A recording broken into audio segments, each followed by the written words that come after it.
after that first album dropped, what really was the effect on your lives? Both you and EPMD and was another.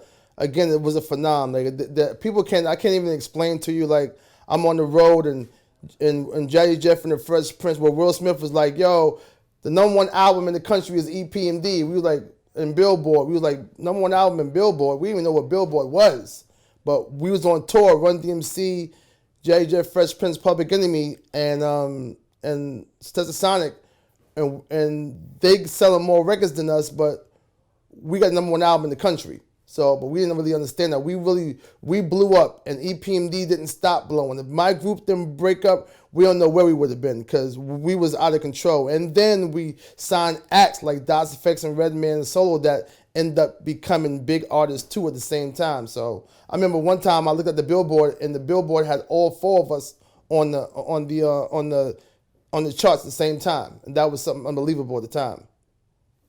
Well, you guys, your first album went gold, right? Yeah. I remember, what was that line? 30 days later, the LP went gold. Yeah, what you're saying. Yeah, it was fast.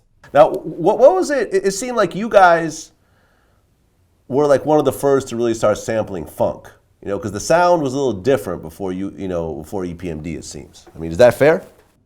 Well, kinda, because again, the West Coast were doing them, like, again, this is before I knew N.W.A. I didn't know, because again, they was also sampling funk music too, but I didn't know them. But on the East Coast, while everybody was sampling James Brown, me and Paris was sampling funk music.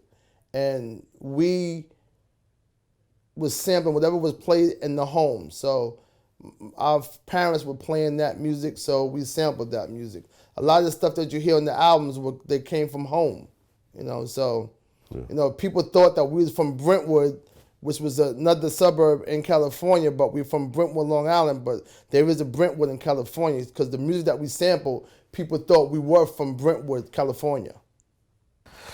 Well, no, I remember, now that you say it, like, I remember, like, the N.W.A. albums and EPMD album were out right around the same time. Did you ever, were you dealing with N.W.A. during that time? Were you guys, like, on the same tours and so forth? Yeah, I toured with them. Me and Ice Cube was good friends. Like, Cube used to pick me up in the Samurai Suzuki. I used to go to his house the whole nine. And matter of fact, when N.W.A. was breaking up, Cube came on EPMD's tour bus for 5 days, introduced us on the Luke Skywalker tour, and gave us the whole rundown of what he was getting ready to do about leaving N.W.A. That happened on our tour bus.